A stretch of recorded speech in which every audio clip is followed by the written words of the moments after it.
जय श्री कृष्ण, राधे राधे। हर हर महादेव। तो क्या आपने कभी सोचा है कि 12 महीने हैं कुल साल में, पर उसमें से सबसे अधिक प्रिय शिव जी को ये सावन का महीना क्यों होता है? और सावन सोमवार का रहस्य क्या है? क्यों सावन सोमवार के व्रत लोग रखते हैं और इसके पीछे की मान्यता क्या है? तो आज हम इसी विषय में बात करेंगे। तो चलिए शुरुआत करते हैं। शुरुआत करने से पहले मेरी आप सभी से विनती है कि प्लीज़ इस वीडियो को अंत तक ज़रूर देखें। जैसे कि मैं हर बार बोलती हूँ कि किसी भी वीडियो, किसी भी कथा को पूरा देखना ज़रूरी इसलिए होता है क्योंकि उससे मिलने वाला संदेश जो है वो अंत में ही दिया जाता है। अगर आप मुझे किसी और माध्यम से, किसी और सोशल मीडिया पे देख रहे हैं यूट्यूब के अलावा, तो आपके लिए ये इन्फॉर्मेशन देना चाहूँगी मैं कि मेरा यूट्यूब पर सनातन टॉक्स विद तान्या के नाम से चैनल है, जिस पर मैं इसी प्रकार की बहुत सारी सुंदर और प्रिय कथाएं अपलोड करती रहती हूँ, आपसे शेयर करती रहती हूँ। जब भी कभी आपको वक्त मिले या आप कुछ सर्च करना चाहें तो प्लीज़ मेरे चैनल पे विज़िट ज़रूर कीजिएगा और अच्छा लगे तो उसे सब्सक्राइब ज़रूर कीजिएगा। तो चलिए अब शुरुआत करते हैं। क्या सावन सोमवार करने से, सच में सावन सोमवार के व्रत रखने से, क्या सच में हर मनोकामना पूर्ण होती है? क्या सिर्फ जल चढ़ाना आवश्यक है या फिर पूजा का सही विधान जानना भी ज़रूरी है? और आखिर में वह कौन-सी कथा है जिस वजह से शिव जी को ये सावन का महीना इतना प्रिय है? तो आज हम जानने वाले हैं सावन का आध्यात्मिक महत्व, पौराणिक कथा, सावन सोमवार की व्रत कथा, संपूर्ण पूजा की विधि, क्या करना चाहिए, क्या नहीं करना चाहिए, और अंत में ऐसी बात जो शायद बहुत ही कम लोग जानते हैं। तो मेरे साथ अंत तक जुड़े रहिएगा।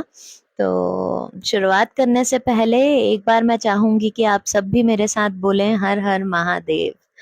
तो सबसे पहले मैं आप लोगों को बताना चाहूँगी कि सावन भगवान शिव को प्रिय क्यों है। अब इसके पीछे का रहस्य क्या है, तो हम यहाँ से आज की शुरुआत करेंगे। तो पौराणिक कथाओं के अनुसार, पुराणों के अनुसार, जब समुद्र मंथन हो रहा था देवताओं और असुरों के बीच में, तब जो सबसे पहले समुद्र से चीज बाहर आई थी वो थी हलाहल विष। अगर आपने इस विषय में कभी सुना हो तो अब वो हलाहल विष जो सबसे पहले बाहर आया, उसे कोई भी ग्रहण करने को तैयार नहीं था, ना ही देवता जन, ना ही असुर। तो सभी देवता ये बताने के लिए और इसकी विनती लेकर शिव जी के पास पहुंचे। पहले वो विष्णु जी के पास गए, फिर वो ब्रह्मा जी के पास गए और फिर वो शिव जी के पास गए। तो समस्त सृष्टि की रक्षा करने के लिए शिव जी ने स्वयं उस विष को, हलाहल विष को ग्रहण किया। अब जब उन्होंने ग्रहण किया तो उन्होंने अपने कंठ में यानी कि गले में उस विष को रोक लिया। इसमें सहयोग दिया माँ पार्वती ने, जिन्होंने यहाँ हाथ रख लिया था कहा जाता है, जिससे वो विष नीचे नहीं उतर पाया, उनके पेट तक नहीं पहुंच पाया, पूरे शरीर में नहीं फैल पाया। और जैसे ही कंठ में उनका विष रुका तो वो पूरे नीले पड़ गए। और यही कथा है, यही मान्यता है, इसी वजह से हम शिव जी को नीलकंठ भी कहते हैं। तो इसी कथा के बाद और इसी इंसिडेंट के बाद उनका जो नाम है वो नीलकंठ पड़ा, क्योंकि वो नीले पड़ गए और कंठ में उन्होंने विष रोक लिया। अब उसी के बाद जो विष की तीव्र ज्वाला थी, जिस वजह से शिव जी पूरे नीले पड़ गए थे और जल रहा था वो विष उनको अंदर ही अंदर, तो देवताओं ने निरंतर जल अभिषेक किया, गंगा जल से उनका अभिषेक किया। और इसी कारण सावन के जो सोमवार होते हैं या सावन का पूरा महीना ही जो होता है, उसमें शिवलिंग पर जल अभिषेक, रुद्र अभिषेक करने की महत्वता इतनी ज्यादा है। तो दोनों ही कथाएं मैंने आपको इस कथा के अंदर दोनों ही रीजन बता दिए। एक तो वो नीलकंठ क्यों कहलाए और किस प्रकार इसकी मानता शुरू हुई, और दूसरा जल अभिषेक क्यों इतना महत्वपूर्ण है सावन के दौर में। तो अब हम बात करेंगे कि सावन सोमवार के पीछे क्या कथा है। तो इतना प्रसिद्ध, हफ्ते में तो 7 दिन होते हैं, तो सावन सोमवार ही क्यों इतना महत्वपूर्ण होता है? तो एक तो सोमवार का दिन शिव जी का दिन माना जाता है। सावन सोमवार की कथा क्या है वो मैं आपको बताती हूँ। तो एक नगर में अत्यंत निर्धन एक ब्राह्मण रहता था। उस ब्राह्मण की एक पुत्री थी जो बहुत ही सुंदर थी, पर गरीबी की वजह से उसकी शादी नहीं हो पा रही थी, कहीं पे उसके विवाह में अड़चन पड़ रही थी। तो एक दिन एक संत उनके घर आए। अब उन संत ने उसकी जन्म पत्री देखी और जन्म पत्री देखते ही कहा कि अगर ये कन्या पूरे श्रद्धा भाव से सच्चे मन से सावन के सोमवार का व्रत रखे, और सावन के महीने में सोमवार का व्रत रखे और रुद्र अभिषेक करे, जल अभिषेक करे शिव जी को, और सच्चे मन से शिव और पार्वती की आराधना करे, तो इसका विवाह जो है उसका योग बन सकता है और एक योग्य वर इसको प्राप्त होगा। तो कन्या ने पूरे विश्वास और श्रद्धा से ये व्रत किया। कुछ ही समय बाद एक राजा की नजर जो है उस कन्या पर पड़ी, और उस कन्या के संस्कारों से, गुणों से वो इतना प्रभावित हुआ कि उसने विवाह का प्रस्ताव रख दिया। और बहुत ही शुभ मुहूर्त देखकर, अत्यंत शुभ मुहूर्त देखकर उनका विवाह जो है वो संपन्न किया गया। और शिव जी उस कन्या की श्रद्धा भक्ति से, सच्चे मन से की गई पूजा से इतने प्रभावित हुए कि जितने भी दोष उसकी कुंडली में थे या जो भी विपदा आ रही थी वो सब शिव जी ने दूर कर दी। तो ये वरदान उस कन्या को मिला था कि कोई भी विपदा जो है वो उसके जीवन में नहीं बची। तो और एक कथा है इसके पीछे, सावन सोमवार के पीछे। ये तो हो ही गई जो कन्या ने व्रत रखे थे संत के कहने पर, तो इस वजह से सावन सोमवार प्रसिद्ध हुए। और ये मान्यता चलती रही कि जितनी भी अविवाहित कन्याएं हैं, अगर वो ये व्रत रखती हैं सावन सोमवार का, तो उन्हें एक बहुत ही अच्छा जीवन साथी मिलेगा, एक अच्छा वर मिलेगा। और इसके अलावा भी एक बात कही जाती है, कुछ पुराणों में ये भी लिखा है कि माँ पार्वती ने भी सावन सोमवार के ही व्रत रखे थे जब वो तपस्या कर रही थी शिव जी को पाने के लिए, और सावन के ही दौरान उनका विवाह हुआ था। तो इसीलिए इतना प्रभावशाली होता है सावन का महीना, और कहा जाता है कि शिव पार्वती की अगर आप एक साथ पूजा करें तो अखंड सौभाग्यवती फल आपको मिलता है। तो अब हम बात करते हैं पूजा विधि के बारे में। तो कोई भी पूजा आप करें तो सबसे शुभ होता है आप ब्रह्म मुहूर्त में उठें, सुबह जल्दी उठकर स्नान आदि करें और स्वच्छ कपड़े पहने, या तो नए कपड़े पहने या फिर कोई भी सफेद और हल्के रंग के कपड़े किसी भी पूजा में पहनना शुभ माना जाता है। और स्पेशली सावन के दौरान हरे, सफेद, हल्के रंग के कपड़े जो प्रभावशाली हो वो पहनने चाहिए। पूजा स्थान पर भगवान शिव, माँ पार्वती और इन्हीं के साथ नंदी और गणेश जी की भी पूजा की जाती है। तो आप ये ध्यान रखें। और शिवलिंग पर जब आप जल अर्पित करते हैं तो किस प्रकार करना चाहिए, तो सबसे पहले या तो आप शुद्ध जल अर्पित करें या गंगा जल से भी आप अभिषेक कर सकते हैं। और सबसे बेहतर होता है अगर आप दूध से जल अभिषेक करें तो, और संभव हो अगर आपके लिए तो। और कुछ चीजें मिला के एक चनामृत बनाया जाता है जिससे भी अभिषेक होता है। तो उसके अंदर 5 चीजें उसमें बेसिकली डाली जाती हैं। एक आपका दूध होता है, एक दही होती है, एक घी होता है, एक शहद होता है और एक शक्कर के या मिश्री के कुछ दाने आप डालें, तो ये पंचामृत होता है जिससे जल अभिषेक करना काफी शुभ माना जाता है। बाकी आपकी श्रद्धा पे डिपेंड करता है, भगवान जो है वो भाव देखते हैं। तो आप साधारण जल से भी अगर जल अभिषेक करेंगे तो आपके भाव स्वच्छ हैं, तो आप बिना पंचामृत के भी अपना मैसेज और अपनी श्रद्धा भगवान तक पहुंचा पाएंगे।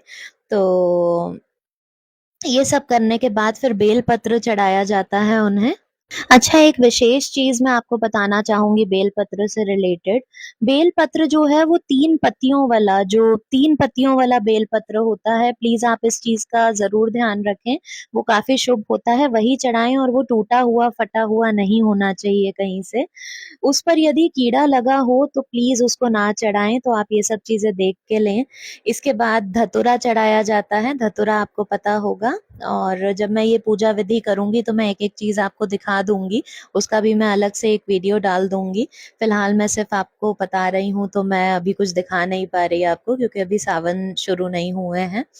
तो धतूरा हो गया, फिर आँख का फूल होता है एक जो शिव जी को बहुत प्रिय है। ये सब चीज़ें आपको पूजा विधि, जब आप पूजा का सामग्री लेने जाएँगी तो अक्सर सावन में मेला लगता है जहाँ पे बहुत सारे पुष्प वाले ये सब चीज़ें रखते हैं।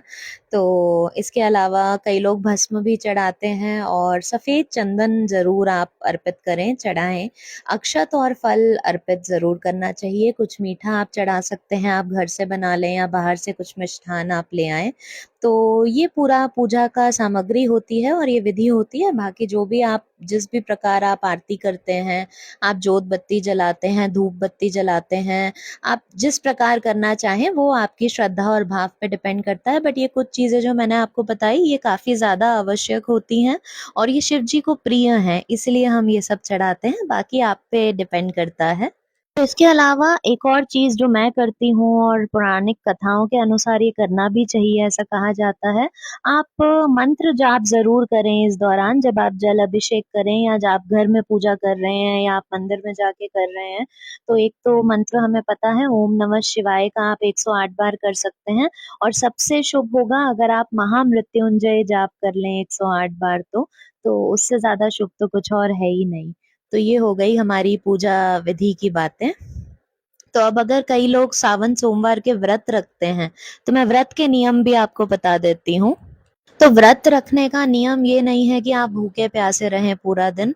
व्रत और भी चीज़ों को दर्शाता है, जैसे कि आप क्रोध ना करें, किसी से गलत ना बोलें, लड़ाई झगड़ा ना करें, ये सब चीज़ें भी इस नियम में आती हैं। कोई भी व्रत अगर आप रखते हैं, तो आप इन सब चीज़ों का ज़रूर ध्यान रखें कि आप अपशब्द का इस्तेमाल ना करें, किसी से लड़ाई झगड़ा ना करें, उस दौरान क्रोध ना करें, झूठ ना बोलें और अगर संभव हो तो आप पूरा दिन सात्विक रहें और जैसे नशा हो गया या फिर कई लोग मांसाहारिक होते हैं, जो लोग नॉनवेज वगैरह खाते हैं या तामसिक भोजन जो होता है उसका उपयोग ना करें सावन के दौरान या फिर स्पेशली जब आप सावन सोमवार का व्रत रख रहे हैं तो सावन सोमवार को तो एटलीस्ट आप ये ना करें और ज़रूरतमंदों की सहायता करें, उससे बड़ा तो और कोई फल है ही नहीं।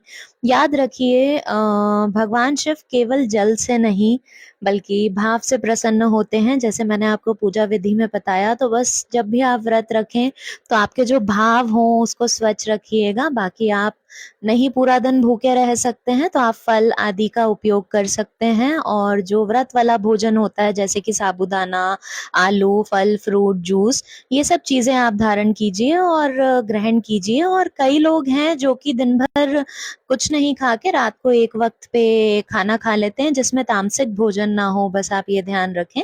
तो भोग अर्पित करके आप शाम को अगर चाहें तो आप अन्न भी ग्रहण कर सकते हैं, बट मान्यता यही होती है कि आप जो सात्विक जो हमारा व्रत वाला खाना होता है, जैसे मैंने आपको साबूदाना और आलू वगैरह बताए, तो आप हो सके तो फल और यही सब ग्रहण करें अगर आप सावन सोमवार का व्रत रख रहे हैं तो। व्रत रख रहे हैं तो सावन सोमवार के व्रत का लाभ भी मैं आपको बता देती हूँ। तो हमारे शास्त्र जो कहते हैं मैं वो आपको बता रही हूँ। तो शास्त्रों में कहा गया है कि अगर आप बहुत ही श्रद्धा से सावन सोमवार के व्रत रखते हैं तो सबसे पहले तो मानसिक शांति आपको मिलती है, पारिवारिक सुख बढ़ता है इससे और नेगेटिविटी आपके आसपास नहीं आती है, सकारात्मकता रहती है। और जिन लोगों के विवाह नहीं हो पा रहे हैं, विवाह में कोई बाधाएं आ रही हैं, उनके लिए तो बहुत ही शुभ होता है।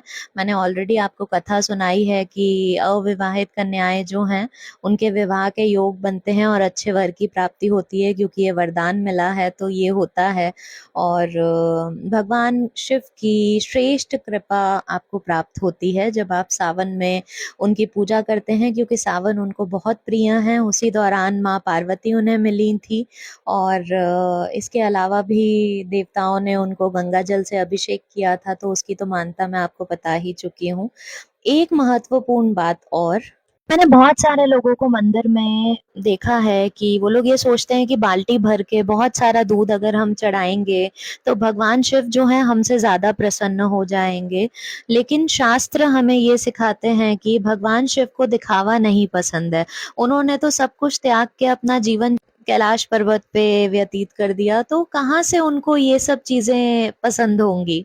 तो वो सिर्फ भाव देखते हैं, तो बहुत ज़्यादा ये सब ना आप करें। आप खाली जल से भी अभिषेक करेंगे तो आपके भाव स्वच्छ रख के वो उन तक पहुंच जाएंगे।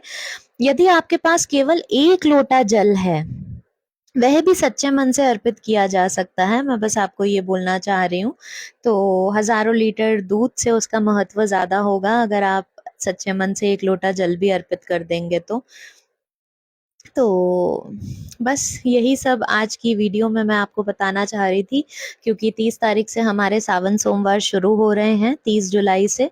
आप सभी को उसकी शुभकामनाएं और ओम नमः शिवाय, जय भोलेनाथ। अच्छे से सावन सोमवार मनाइए और मैं और भी वीडियो सावन सोमवार पे अपलोड करती रहूंगी, ताकि अगर आप ये पूरा इतना बड़ा वीडियो ना देख पाए तो छोटे-छोटे क्लिप्स में आपको कुछ-कुछ पार्ट्स मिल जाएं। अगर मुझे सुनना आपको पसंद आया हो और मेरी वीडियो अच्छी लगी हो, ये जानकारी आपके लिए आपको किसी भी विषय में किसी भी तरीके से काम में आई हो, तो प्लीज़ मेरे चैनल को सब्सक्राइब ज़रूर कीजिएगा। सनातन टॉक्स विद तान्या के नाम से मेरा चैनल है यूट्यूब पर, और इस वीडियो पे कमेंट और लाइक ज़रूर कीजिएगा। ओम नमः शिवाय, जय श्री कृष्ण, राधे राधे।